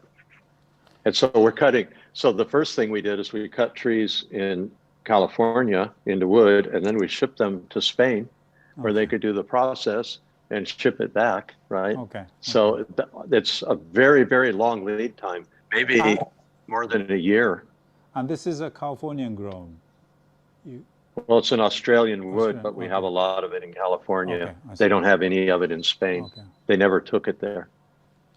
もう一つの質問でですね、これも仙台の峯岸さんですけども、指板材として、ユーカリの木はですねスタンダードになっていくのでしょうかという質問があったんですけども、今現在ですね、テイラーの GT やアメリカンドリームにはもうすでに新しい指板材として使っているユーカリの木ですけども、新しいまた別の材、別の種類のユーカリの木を今テストしているところで、あまりにも色が白いので今ヨーロッパの方に送って黒く塗っているそうです。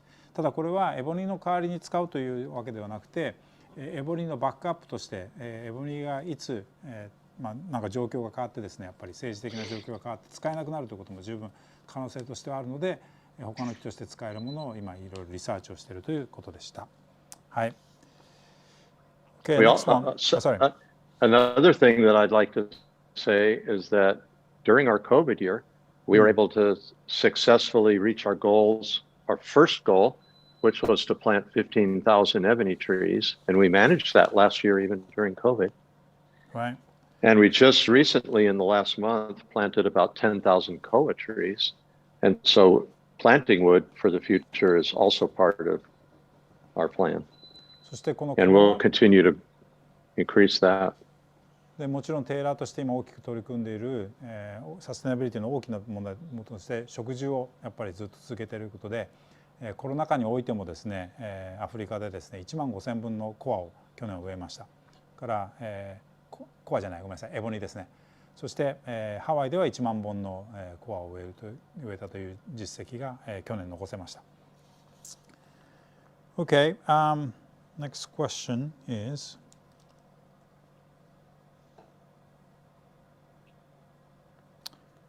this one.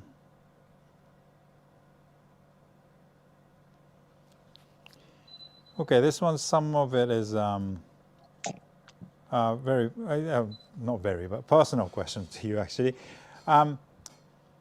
You know, I don't know, maybe last year you couldn't really travel that much, but you've been, all over the world for the last few years.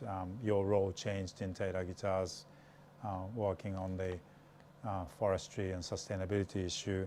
And we hear that you spend a lot of time in Cameroon, but any other countries that you're particularly you are interested in, intrigued by in that area? Well, I think that I think that I can't handle any more African countries. Cameroon is hard enough and also rewarding enough. We're doing a lot of work in Central America with mahogany and with the rosewood. We're very involved in Fiji and of course Hawaii. You know, we're doing our entire planting operation over there. One thing that's becoming of more and more interest is spruce from Canada and Alaska, because there's more and more pressure from the public to not cut the old trees. So we have to, one thing that happens behind the scenes is that we're looking very far ahead, realizing that things are going to change, and what are they going to change to? You know, and so part of our profession is to make sure that we have a direction to go in case we lose a wood, in case something gets hard to get. A lot of people think that, a lot think that I'm out, like I'm a great explorer trying to discover a new country and discover a new wood. Well, we know all the countries and we know all the wood. There's no place new. Right. What we do is professional work and mitigate our risk so that we can always deliver guitars, no matter what's happening in the world, politically or conservation-wise or climate change-wise. 一つはですね、ボブさんは今まさに世界中を飛び回って新しい木を探してるんじゃないかみたいなっていうイメージをお持ちの方もいらっしゃると思うんですけども、実際にですね、世界中どこでどういう木が生えていて何が使えるのかっていうのは大体分かっていると。でその中でやっぱりプロフェッショナル、自分たちがやっぱり仕事をギターを作る職人として工場としてメーカーとして何をしなきゃいけないかっていうのは、これからいろんな刻々と変わっていく世界情勢が変わっていったり、それから環境問題も含めて使える木使えない木っていうのがどんどん変動していく中、常にですねその中で新しい木、それから環境に破壊を起こさない木を使っていくということで、常にですねそのを探していかなきゃいけない、常にそのリスクをですね減らしていくことをですね取り組まなきゃいけないということに彼は集中してやってます。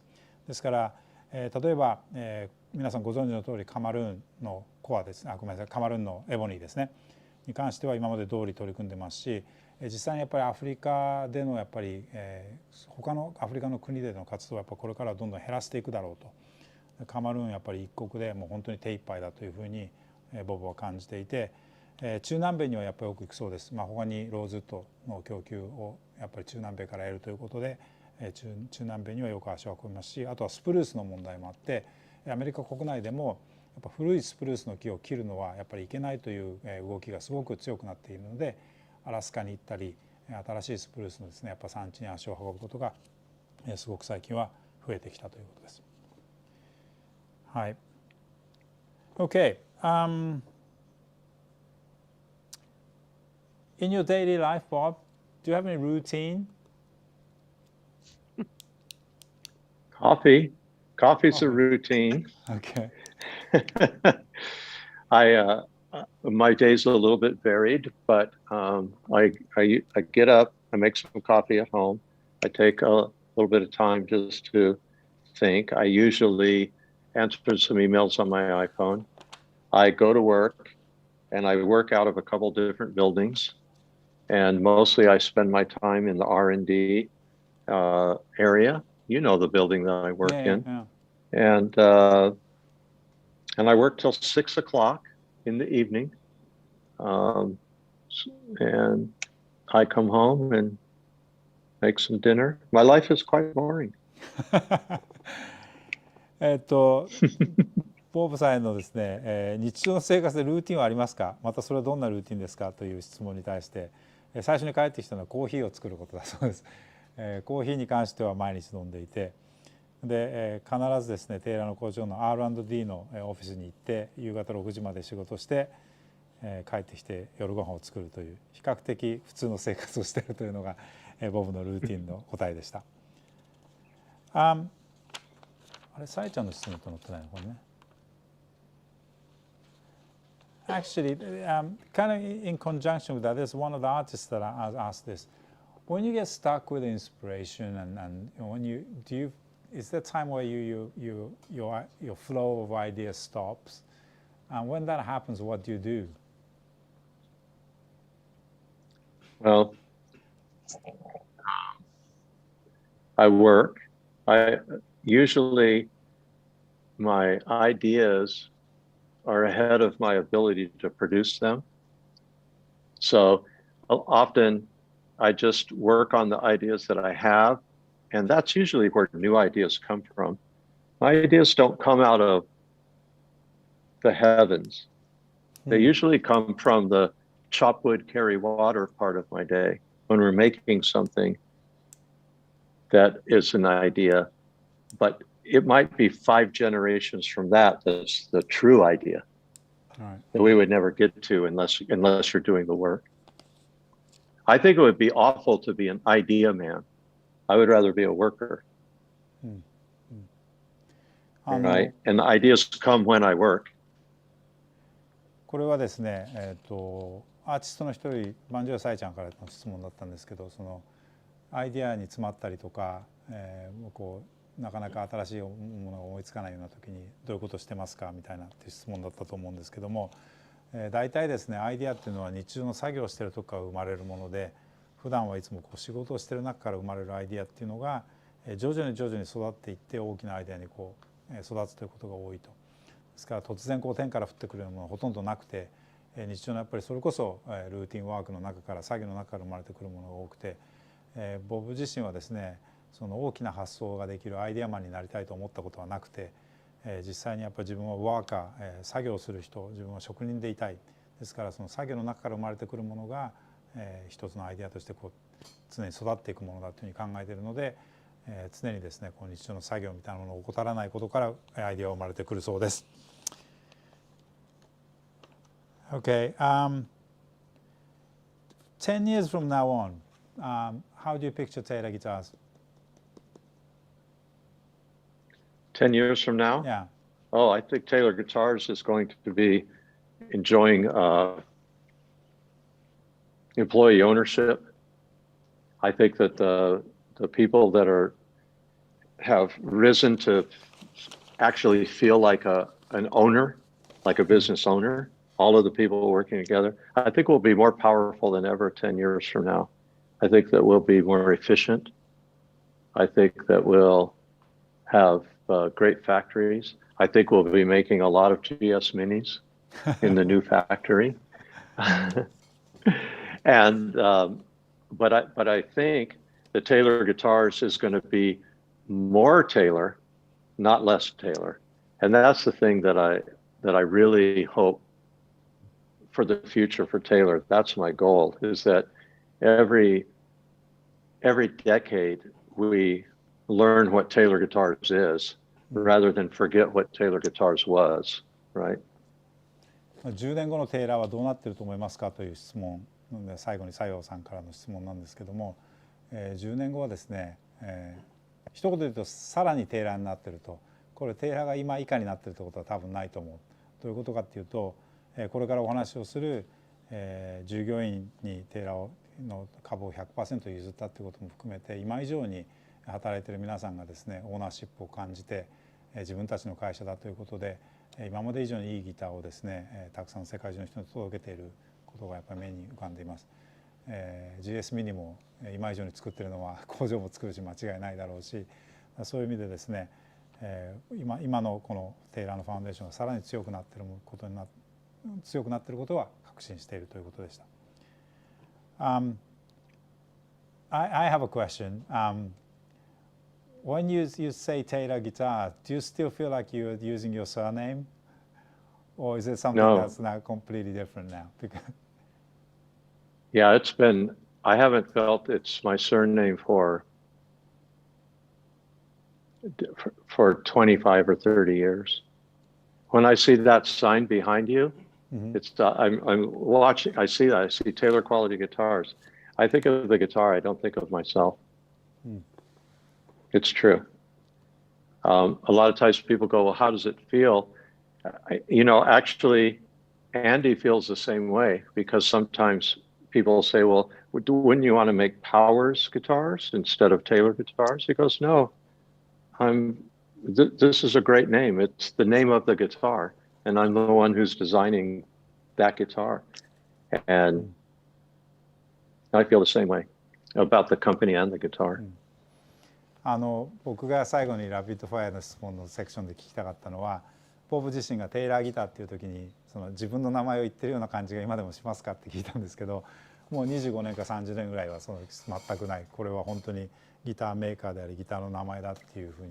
でそれは実はアンディ・パースさんも同じことをよく言って、よくそのパワーズギターを作りたいかっていうふうによく聞かれそうなんですけど、いやテイラーギターっていう素晴らしいギターを僕がデザインしてるっていうことで、本当にそれが僕の今使命だ、満足してるってことをよく言うそうです。ボブ自身もこのテイラーギターって自分で口にした時に自分の名前を言ってるっていう意識はもう全くないそうです。By the way, just to remind your viewers, Andy's name is Andy Taylor Powers, right? That's his name because his mother is a Taylor. My father's a Taylor. I'm one half Taylor, right? Right. I'm not 100% Taylor. I'm 50 Taylor. And so is Andy. He's as much of a Taylor as I am. そしてこれですね、皆さん知ってる方知ってるかと思うんですけど、実はアンディ・パーソンのミドルネームテイラーなんですよね。ですから、ボブも、父方のテイラーのと母方はもちろん違う名前なので 50% テイラーだし、アンディ・パーソンも実は 50% テイラーということで、テイラーの血はみんな半分ずつしか入ってないということでいうと、みんなそのテイラーの名前についてる人は全員テイラーのオーナーだっていうふうに考えています。So maybe me and Andy together are a complete Taylor. There's a Taylor mother and a Taylor father. So it takes two of us to be 100% Taylor. でボブが 50% テイラー、アンディ・パースが 50% テイラーでちょうど2人で足して 100% だって多分2人で完成したんじゃないかっていうふうに考えています。Okay, and the last part of the rapid fire question, and that would lead to the final question I had about the employee-owned concept. The last question, 西堀さんの最後の質問からですね、僕は、次の最後の、僕が聞き手になってボブさんに聞きたかったことにつなげたいと思うんですけども、ネックのボルトジョイント、エボニーストーリー、従業員の株の譲渡など、テイラーギターズの創造的な前進はもはや資本主義の枠からも自由で希望に満ちていますと。それはボブさんの将来のビジョンの見る力によるところが多いと思いますが、ここが今の日本にも最も欠けている点だとも思います。ボブさんの発想の源にあるものは何でしょうか。どうか教えてくださいということでした。Anything from the ball joint neck to ebony story to the employee-owned company, everything that's been very the creative and moving forward concept of Taylor is always very inspiring for all of us that are watching it around you. And that always, the common thread on those things is the way you look in the future, how you move forward to the future is on the base. That's what we are assuming. And often that's very lacking in our society in Japan, people being able to see that vision, and that's why I think it's very inspiring for us when we see Taylor guitars. And what is the energy behind that? What is the driving force? And if you can share that energy source, and then we can take it to the employee-owned part. Well, I think that the guitar design and the company itself should be dynamic. It shouldn't be static. It should be dynamic. And we should embrace the change because change happens, right? Change happens on the outside. Change happens on the inside. Even if you take yourself and put yourself in a situation where nothing's changing, you're going to change, right? You think right now at this age in your life, you view things differently than you did 20 years ago. You do. And sometimes it's so slow that you think that's not happening. So to me, change is inevitable. Change is inevitable. I say invest in the inevitable. Don't try and stop it. Invest in it and embrace those changes. And if those changes can be improvements that you can share with the employees, with the customers, with the vendors, the suppliers, with the place where you live, with the investors, the shareholders, I think that that's good. So to me, I think it's just a state of constant improvement. 常にですね、これはギターのもちろんデザインもそうだし、会社としてもそうだと思うんですけども、常にダイナミックであるべきだ。つまり常に変化があるものということを、自分でそれを受け入れるべきだというふうに我々は考えています。自分のですね、中から起こる変化、それから外から起こる変化、これは変化というのは必ず起こるわけですよね。ですから変化を拒むよりはそれを受け入れて、なおかつそれに投資をする、変化をすることが当たり前だということに投資をすることによって変化が改革というものに結びついていく。自分自身のことも考えてみてください。自分は20年前と比べたら活動の様式も変わってますし、食べるものも変わってるかもしれない。自分が20年前の自分と同じだってことはないですよね。ですからその変化がどれだけ毎日のレベルにしてみれば変化が小さいように見えるかもしれませんけども、必ず人っていうのは変化をしてるわけです。ですからその変化をですね、自分のやっぱりポジティブなものとして受け入れることがすごく大事でもって、それがやっぱりテイラーがですね、こう新しいものに対して変化に対してひるまず前進できているということのやっぱり結果に結びついているんじゃないでしょうか。That also in terms of embracing changes and you talked about when you age people change whether you want or not, and I guess that's one of the, I'm assuming that's part of the reason that you decided to forgo your company to and give it to the employees, or that because you were talking about you had to retire at one point sometimes, and you had few choices, but you chose this method. And I have a lot of questions from a lot of people, not just from Taylor staff team, but when I do roadshows and customers read about it, and even artists want to know about it. So can you give us a little background on this topic? Sure. Well, I know that I'm going to die one day, right? So I'm going to retire or have to make a decision about my company either on the day that I die or sometime before that. Okay. Right? So to me, that's just, it's dispassionate.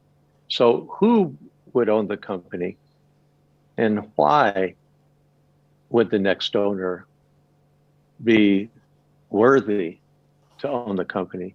Should somebody be worthy to own Taylor Guitars because they could give me a lot of money? Is that what makes them worthy? Or would somebody be worthy of owning Taylor Guitars because they would take care of Taylor Guitars? Well, I think that the second one that I just said is the right one. And so who could best do that? Who could best take care of Taylor Guitars into the future? Somebody on the outside who brings in money, or somebody on the outside who was successful in a different business? I think we might be the most, well, we're one of the most successful, if not the most successful guitar companies ever. We're still owned by the owners. when you look at the other guitar companies in America, the founder didn't own the company for very long, 10 years, or with the exception of Martin. That's a family-owned company. I have a lot of respect for Martin and their ownership. But when we think about answering those questions, the employees are the people that know who this company is. Andy knows what this company is. Andy Lund, Andy Powers, right? Monty knows what this company is. Barbara knows what this company is. Chris Wellens and Ed Granero, people have dedicated their lives to this company. I think the company has way better chance to become better, a better version of Taylor guitars than any other way. And in reality, that's one of the main reasons, because we're taking care of the company. Now, the other reason that is equal is... Let me translate up to that point and then... Go ahead. Yeah. You're going to translate up to that? ですね、今の先ほどの西堀さんの質問の中にも、従業員の株の譲渡ということを今年大きなテーラーのニュースとして、聞いてる方も、今日見ていただいた方も聞いてる方もいらっしゃると思うんですけども、ボブとカートが持っているですね、全部の株をですね、従業員に譲渡したというニュースが我々の耳にも入ってきました。テーラーのような大きなギターメーカーとしては非常に異例のというか、僕らとしてもびっくりしたニュースだったんですけども、今日はですね、最後にですね、この話をボブにそのバックストーリーも含めてしていただきたいなと思っていたんですけども、そもそもですね、ボブはですね、どっちにしても自分がいずれ死ぬ時が来ると、その死ぬ時が来るか、それか先にリタイアするか、どっちかしかチョイスはないと。つまり自分が築き上げてきたこのテイラーというギターメーカー会社をですね、どういうふうにこの後継続していくのかっていうのを死ぬその日に考えることもできるかもしれないけども、その前から考えることもできる。チョイスは2つしかないと。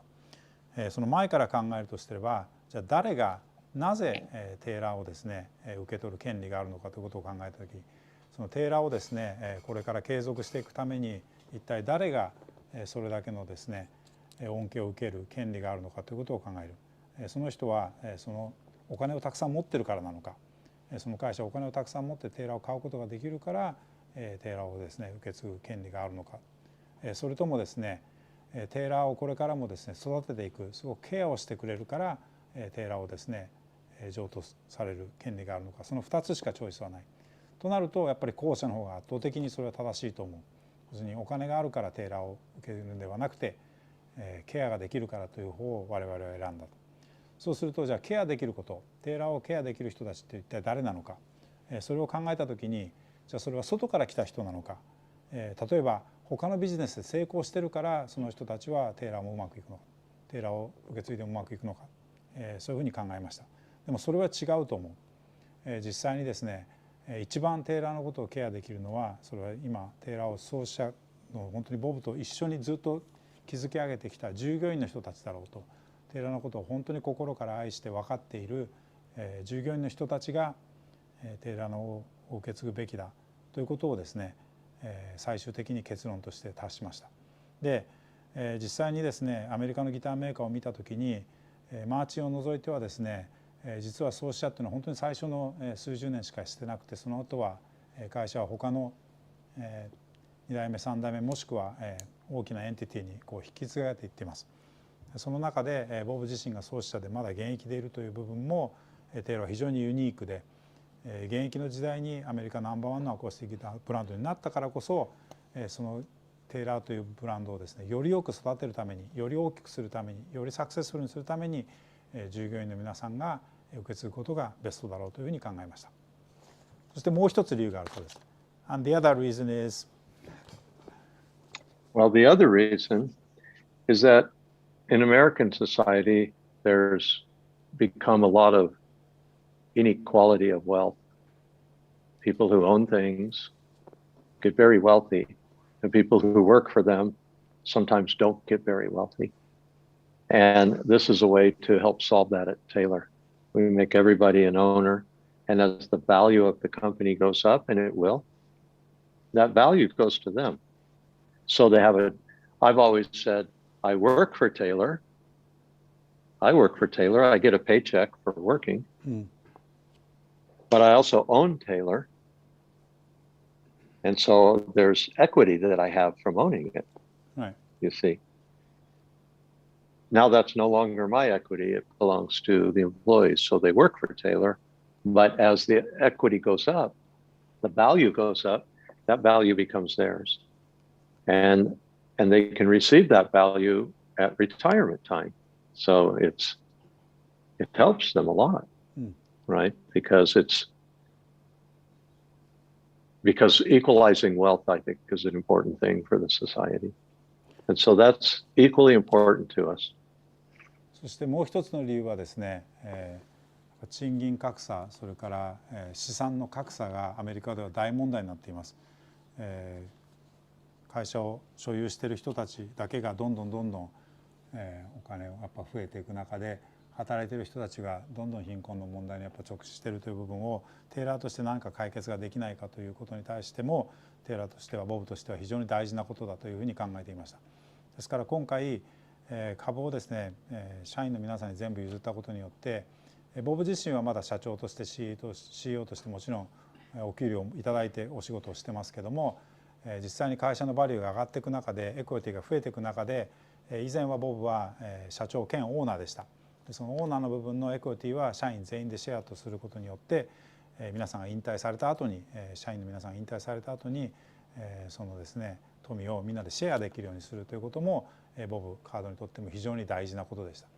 つまり、始めた人一人だけが全部を所有してしまうのではなくて、全員でシェアすることによって、そのですねテイラーがこれに築き上げてきたものをですねみんなで分け合うということが社会にとっても大事なことなんじゃないかなということで、我々はこういうチョイスをしました。Well, I think that's why a lot of people wanted to ask this question, because the inequality of wealth is a global problem, I think, and to actually, that you guys showed this, that it can be done, was an amazing example for a lot of people. And I think a lot of the younger company owners in Japan approached me and wanted to ask this question. So not just for this music community, but I think I like to thank you on behalf of you and Kurt to make this decision, but because I think it's such a enlightening. It's a good thing that everybody can do at the end of their successful story. So. Yeah, and I think I have to say that I wouldn't advise somebody to make an employee-owned company in the early days. No. Because I think that company really needs a leader, a single or good partnership if they're lucky, like I was with Kurt. But earlier in our discussion tonight, a lot of questions were coming to me like, how did you lead them through COVID? How did you do that? And so I was answering the things that I do, but the real answer is the employees led us through COVID. The employees did the work. They got together and figured it out. Andy Lund and his sales colleagues figured out how to sell guitars. Our warehouse staff figured out how to send guitars, right? In the beginning, there was a team of people that was maybe 10 people strong, and they met for 8 hours a day to be able to make a decision that was obsolete in 1 hour because everything was changing. They weren't employee owners at that point. They were just employees. They didn't know that at the end of the year, they were going to become the owner. They worked like owners already. And so we tried to foster that type of culture even when we weren't employee owned. And it was very easy for us to become employee owned. because our employees already loved the company, made good decisions, worked with all their heart and soul, and a company, if you go to the city hall and look up a company, if you go to the tax authority and look up a company, it's going to boil down to numbers. How much money did it make? Right? Mm-hmm. That's if you look at Wikipedia, pretty soon it's going to tell you how much money did they make? How much is it worth? How much is the company worth? Right? But a company's worth a lot more than the money. But that's one of the only ways we can measure it on a piece of paper, right? But a company is a financial institution, and if the financial rewards can be shared amongst all the employees who are already working hard, then nothing's better than that, in my opinion. 一つですね、やっぱり僕自身も、若い起業家の方なんかにもこの質問はされてですね、実際にどうしてこういう、結果にというか従業員の皆さんに譲ることにしたのかっていうことを聞いてほしかったということだったんですけども、会社がですねまだ若いうちはそうしない方がいい。会社はやっぱりリーダーが必要な、特に始めた時は全体をドライブしてくれるリーダーが必要だし、それが一人の場合もあればテイラーの場合のようにカートみたいなすごくいいパートナーがいたからこそ2人でできたっていうのもありますけども、それはすごい必要なことだと思うと。ただ最終的にですねその結果として会社がすごく大きくなった時にですね、それをどうすればいいかって考えた時に、例えば皆さん市役所だったり税務署に行って会社っていうものをいろいろ調べてみてください。そうすると何が分かるかっていうと、会社っていうのはやっぱりどれだけ稼いだかでしか最終的には残らないんですよね。数字としてしか残らない。ですからこの会社が成功した失敗したっていうのはどれだけの利益が上がったか上がらなかったかっていうことだけで判断されてしまうことが多いわけです。数字にしか残らないので。ただ実際にはそこへ到達するまでに一体何があったかのかっていうことが数字には出ない部分がすごく大事でもって、テイラーもですね、例えば前半僕ボブのリーダーシップについての質問をたくさんしましたけども、ボブはそれについてこういうことしたああいうことしたっていうふうに答えてくれましたが、実際には従業員の皆さん社員の皆さんが本当に自分のですねそれがあたかも自分の会社のような気持ちでもって毎日仕事に取り組んでくれたから、今日出演してくれてるアンディ・ランドさんも営業のチームの一員としてどうやって世界中の人にギターを届けるかということを日夜本当に自分の会社のように考えている、そういうコーポレートカルチャーがあったからこそ初めてこれをですね最終的には株を全部社員の皆さんに譲ろうという結果になったそうです。ですからまずはみんなでそうやって自分が所有している会社だっていうことをですね意識として持っていることがまずは大事だと思うし、その人たちと最終的にはその得た利益をみんなでシェアするっていうのは非常に大事なことだったというふうにボブは言っています。Did you and Kurt came to the same conclusion? Was there any no disagreement? Yeah, it was easy. It was easy. It was very easy. It just took so many things are about timing, right? So when the time is right, we both agreed very easily. Did the pandemic had escalated did it speed up the process of coming to a conclusion or? No, we started the plan 7 years ago. Okay. It took us 7 years to prepare ourselves. We did it in secret. There was only a handful of people that knew. We worked for 7 years to prepare the company, and our plan was to make the transition on December 31st, 2020 target date. And so the pandemic didn't stop it from happening. Okay. That was the target. That was our plan. We had already made that decision. It was made a long time ago. 実はですね、ずっと秘密で社員の人にはずっと言わないまま7年前からこの計画はボブとカートでずっと立てていて、2人ともこういうふうにしようということに関しては何も議論もなく2人の間ではすんなり決まったことでした。ですからパンデミックとは全く関係なく、コロナのパンデミックとは全く関係なく2020年の終わりには全部譲渡しようということで7年間2人でずっとシークレットで動いてたそうです。So you didn't know anything about it, Andy, obviously. No, yeah. In the beginning, there was about 4 or 5 of us that knew. And then towards the end, of course, there was more people. By the time we got into 2020, there was naturally about 20 or 25 people that knew because it's a huge transaction. Right. And there was a lot of people that had to work on it. But we kept it in confidence, and then we made the transition. But what I really find, and it'd be fun to hear from Andy Lund on this, but my conversations with people are different now because everybody feels, the people that I talk to feel a little spark of ownership. And so they want to learn more about business, where before they wanted to know about their job, but now they want to know about business. And so if I'm in the tooling area, people are gathering around, we're talking about our business and how we can make our business better, how we can make better products. And I was up in the repair shop today. And the next thing you know, there's 6 of our great repairmen around, and we're just talking about our business, about the challenges and the things that we want to do. People are engaged because they feel they have ownership. And Andy, you're out in the North Woods by yourself, but it'd be interesting to know how you feel or what your experiences with that is.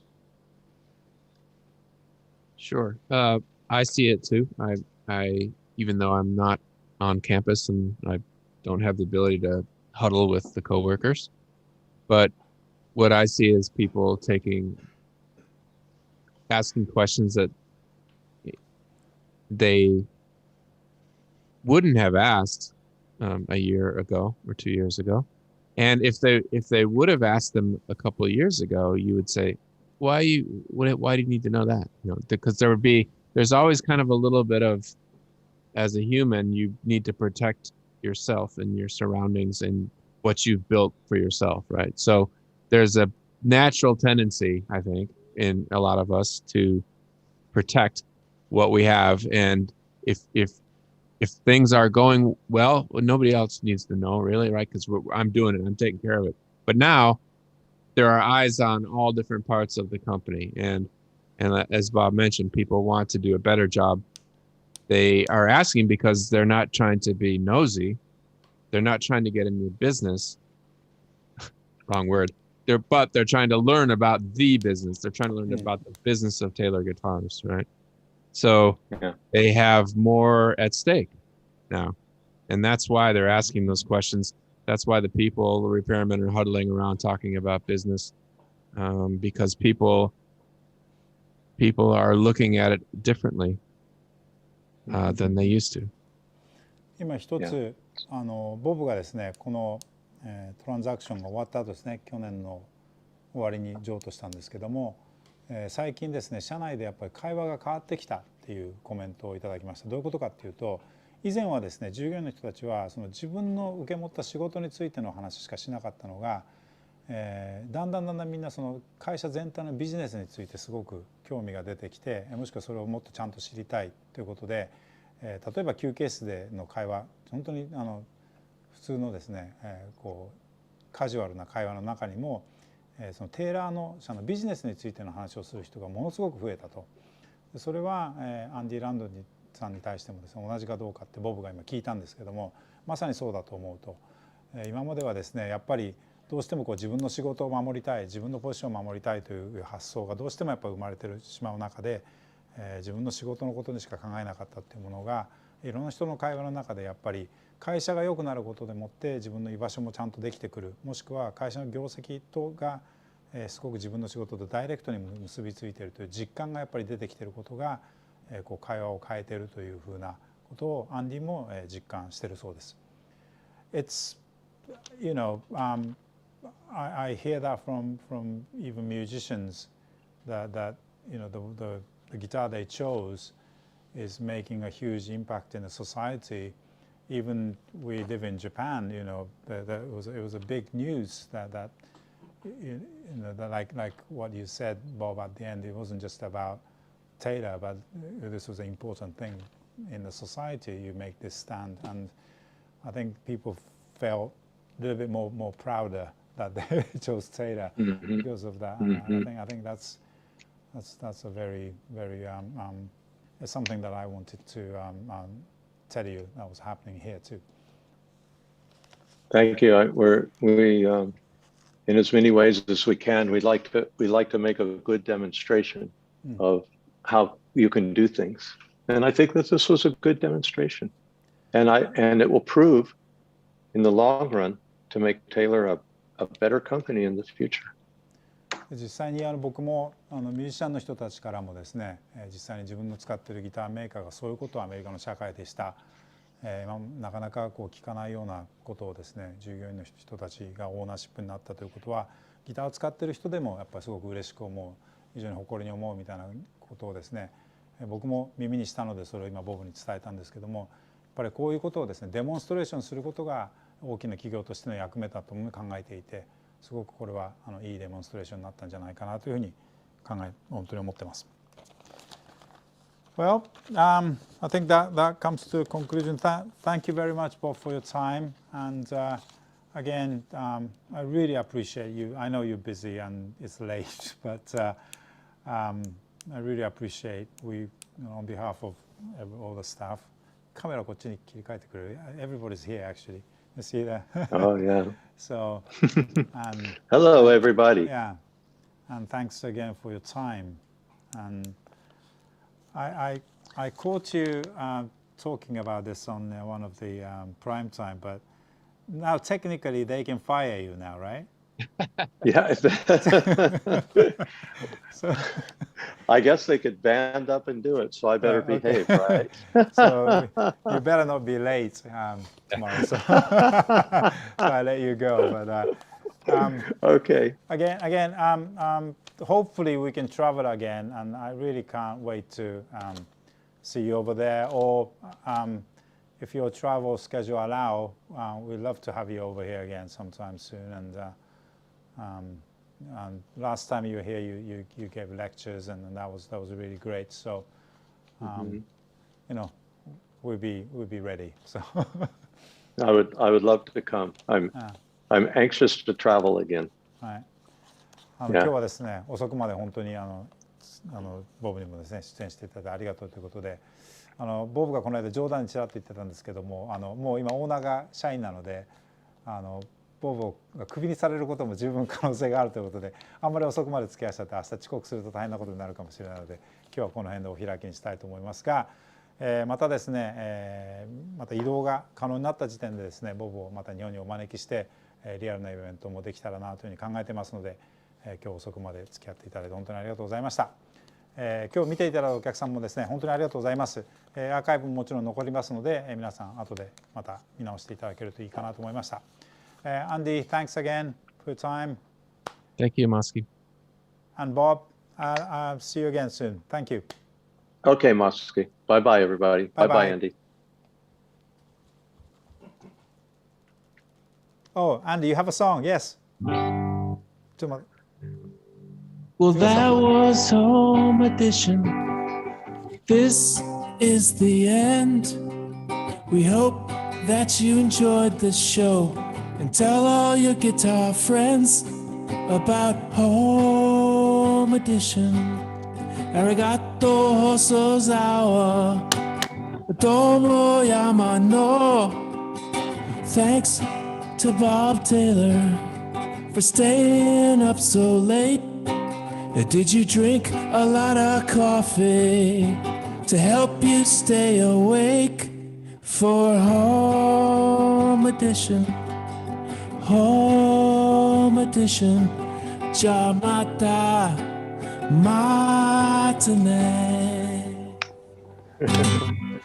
That's a hit. Thanks. Thanks, guys. Oh, man. Twice in a week. I love it. Thank you, guys. Thank you. Bye, guys. Bye-bye.